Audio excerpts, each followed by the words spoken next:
Renforcement de capacité des agents de santé impliqués dans la prise en charge du diabète et de l'hypertension artérielle.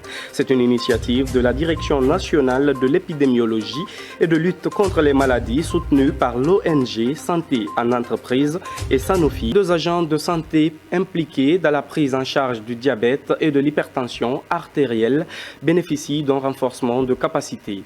L'initiative est de la Direction nationale de l'épidémiologie et de lutte contre les maladies à travers son programme national de lutte contre les maladies non transmissibles. Objectif, renforcer leurs compétences sur les diagnostics et la prise en charge du diabète et les maladies cardiovasculaires. La rencontre est soutenue par l'ONG Santé en entreprise et Sanofi.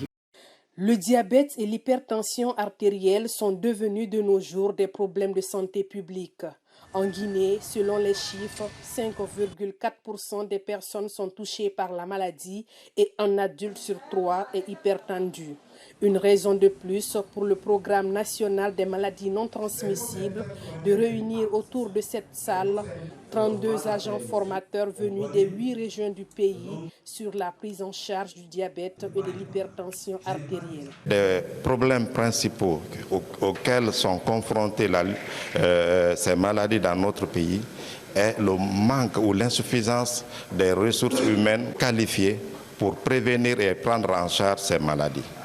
Donc c'est ce qui a amené le programme national de lutte contre les maladies non transmissibles. Donc il s'agit d'outiller les professionnels de santé non seulement à prévenir et à reconnaître, à dépister très tôt ces maladies avant l'installation des complications dont la prise en charge est très difficile dans notre contexte. Les maladies non transmissibles, principalement le diabète et les maladies cardiovasculaires et l'hypertension artérielle, est en pleine croissance dans notre pays, la Guinée, qui est due non seulement au mode de vie de la population, qui est influencée beaucoup par les produits chimiques.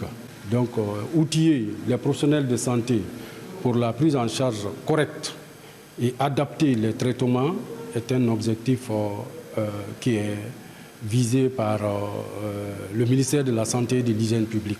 Le projet renforcement de capacité des agents sur la prise en charge du diabète et de l'hypertension artérielle est soutenu grâce à l'appui des partenaires techniques et financiers comme l'ONG Santé en entreprise et Sanofi Global Health qui comptent accompagner la Guinée dans la lutte contre les maladies non transmissibles.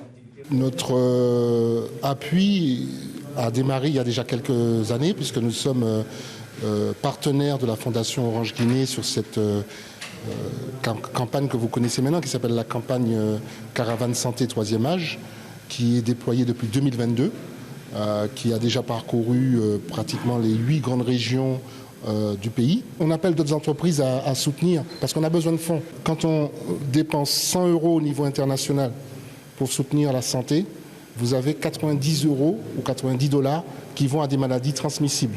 Et c'est pour ça qu'on a besoin que le secteur privé aussi appuie très fortement ce type d'activité. Ce soutien que nous accordons, c'est plus un soutien financier et un soutien logistique donc pour l'organisation de ces formations. Nous comprenons qu'il y a un défi important donc, dans la formation des professionnels de la santé. Et nous sommes engagés à accompagner le ministère de la Santé à travers déjà des modules qui étaient disponibles au niveau du ministère de la Santé, de les mettre à jour et de pouvoir organiser une formation des formateurs afin de pouvoir utiliser ces médecins formés pour former d'autres médecins et d'autres paramédicaux à l'intérieur du pays. Cette formation des formateurs va durer 3 jours. Au total, le projet compte toucher 320 professionnels de santé dans les 8 régions du pays pour une meilleure prestation dans les établissements de soins. C'est ainsi prend fin cette édition d'information à tous. Merci de l'avoir suivi. Où que vous soyez, bonne suite de programme sur la RTG2.